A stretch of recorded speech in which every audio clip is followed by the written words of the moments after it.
Good morning student. तो आज हम देखने वाले हैं छोटा का जादूगर हमारी कहानी, जिसकी कवि परिचिति को हमने इससे पहले वाले भाग में देख लिया था। ठीक है, तो आज हम कहानी की शुरुआत करते हैं। कहानी का नाम है छोटा जादूगर। कार्निवल के मैदान में बिजली जगमगा रही थी। हंसी और विनोद का कलनाद गूंज रहा था। ठीक है, कार्निवल कोई मैदान है जहाँ पे बिजली जल रही थी और वहाँ पे हंसी विनोद चल रहा था। मैं खड़ा था उस छोटे फुहारे के पास जहाँ एक लड़का चुपचाप शरबत पीने वालों को देख रहा था। एक लड़का था जो शरबत पीने वाले लोगों को देख रहा था। वहाँ पे जो लेखक हैं वो खड़े हुए हैं। उसके गले में फटे कुर्ते के ऊपर एक मोटी सी सूत की रस्सी पड़ी थी और जेब में कुछ ताश के पत्ते थे। उसके मुंह पर गंभीर विषाद के साथ धैर्य की रेखा थी। मैं उसकी ओर न जाने क्यों आकर्षित हुआ। उसके अभाव में भी संपूर्णता थी। मैंने पूछा, क्यों जी, तुमने इसमें क्या देखा? कवि पूछ रहे हैं कि पता नहीं कवि को क्या मतलब सूझी कि वो उसकी तरफ आकर्षित हुए। उस बच्चे में विषाद तो था, गंभीर विषाद के साथ खड़ा था, पर उस बच्चे में बहुत धैर्य था। ठीक है। फिर कवि ने पूछा कि क्यों जी, तुमने इसमें क्या देखा? मैंने सब देखा। यहाँ चूड़ी फेंकते हैं, खिलौनों पर निशाना लगाते हैं, तीर से नंबर छेदते हैं। मुझे तो खिलौनों पर निशाना लगाना अच्छा मालूम हुआ। जादूगर तो बिल्कुल निकम्मा है। उससे अच्छा तो ताश का खेल मैं दिखा सकता हूँ। उसने बड़ी प्रगल्भता से कहा। उसकी वाणी में कहीं रुकावट न थी। तो बोल रहा है वो लड़का कि इससे अच्छा तो वो बोल रहा है कि मैंने सब देखा। यहाँ पे चूड़ी फेंके जाते हैं जिसमें खिलौनों पर निशाने लगाए जाते हैं, तीर से नंबर भेजे जाते हैं। ठीक है, तो मुझे तो खिलौनों पर निशाना लगाना अच्छा मालूम होता है। तो जादूगर तो बिल्कुल निकम्मा है, जो उससे अच्छा तो मैं ताश का खेल दिखा सकता हूँ। ये बात बोल रहा है वो लड़का। फिर कवि ने पूछा, मैंने पूछा, और उस पर्दे में क्या है?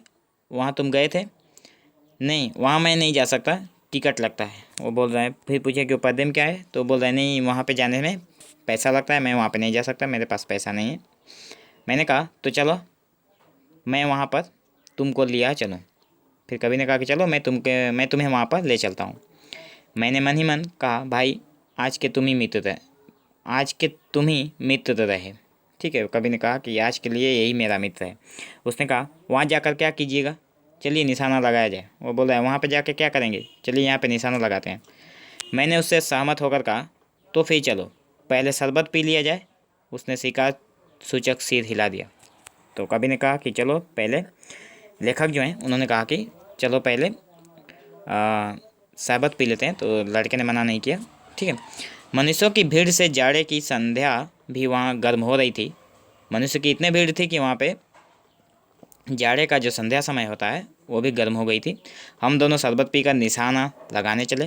राह में ही उससे पूछा, तुम्हारे और कौन हैं? माँ और बाबूजी।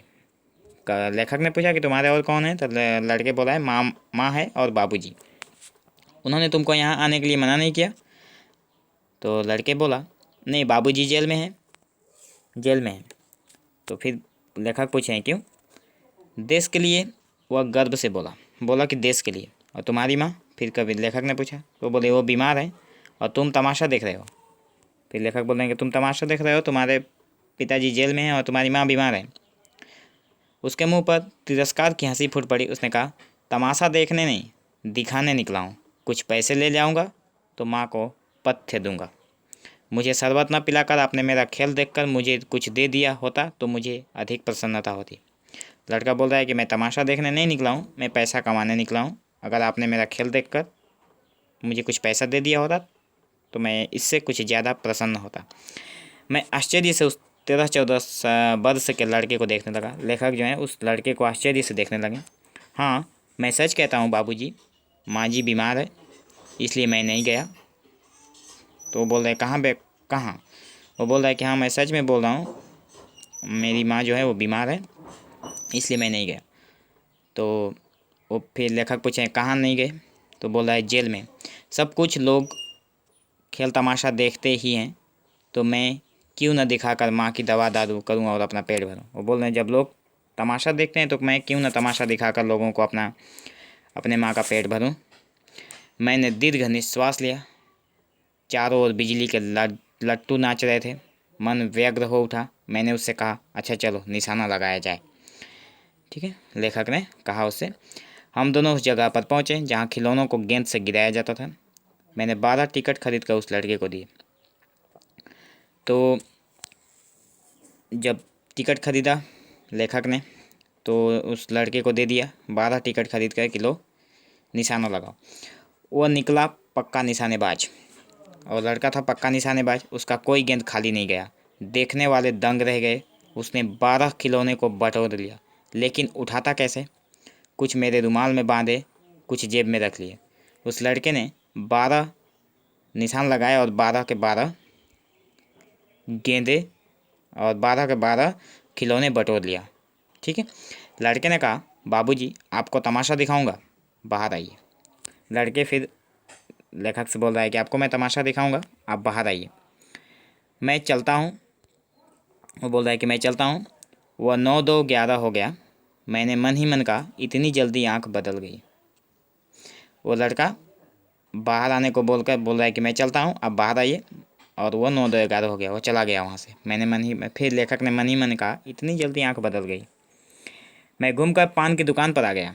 लेखक यहाँ पे पान की दुकान पर आ गए। पान खाकर बड़ी देर तक इधर उधर टहलता रहा।